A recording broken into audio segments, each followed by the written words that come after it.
From the Home Slice News Center, this is the Daily Slice for Monday, March 7th, 2022.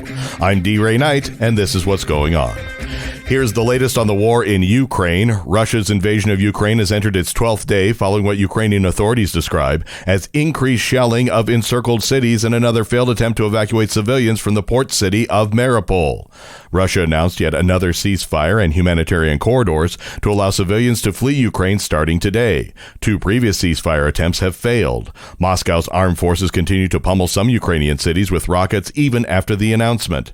The Ukrainians forced from their country increased to 1.7 million as Ukrainian President Volodymyr Zelensky urged his people to continue to resist. Russian President Vladimir Putin has warned Ukraine's statehood is in jeopardy and likens the West's sanctions on Russia to declaring war.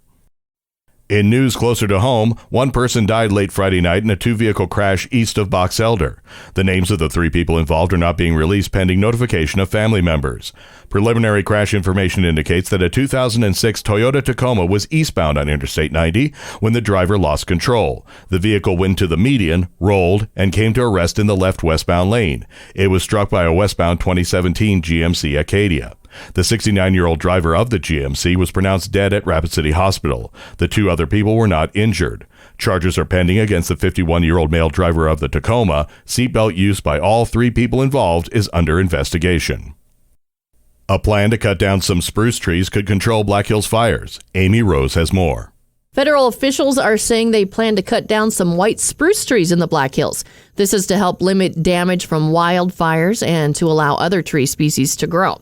Now, the Spruce Vegetation Management Program, this covers over 20,000 acres for tree removal in the central and northern Black Hills.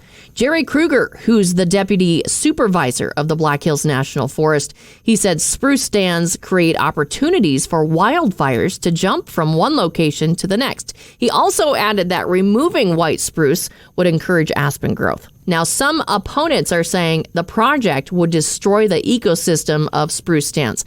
Mary Zimmerman, who is the vice president of the Norbeck Society, which is a conservation group in Rapid City, she says aided prescribed burns and removing small trees is a better method for preventing wildfires.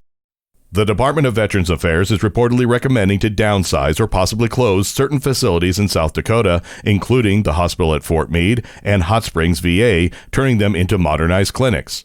In 2018, Congress passed the Asset and Infrastructure Review Act as part of the VA Mission Act. This allowed the VA to list recommendations for infrastructure enhancements across their medical facilities. The recommendation is expected to include what facilities should be closed or modernized and the acquisition of new facilities. The final list is expected to be released on March 14th.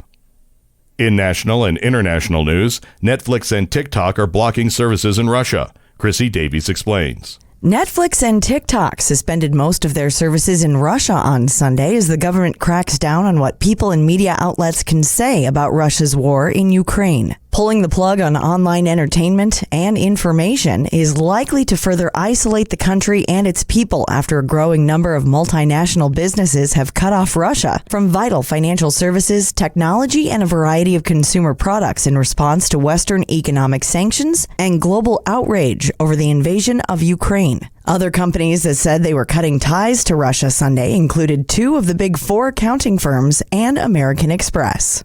The average price of regular gasoline across the U.S. has risen above $4 per gallon for the first time since 2008. The AAA Motor Club said the price of regular gasoline went up almost 41 cents during the past week. That comes in the wake of Russia's invasion of Ukraine and represents the second largest jump in average national prices in a week. The head of petroleum analysis for GasBuddy said the Russian invasion and seasonal price changes mean Americans should prepare to pay more for gas than ever before.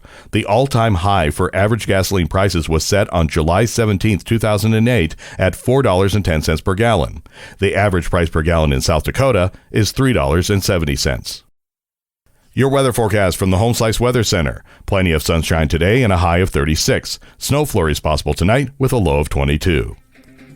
And that was your Daily Slice for Monday, March 7th, 2022. The Daily Slice is a production of Home Slice Media Group, hosted by D. Ray Knight with Amy Rose and Chrissy Davies.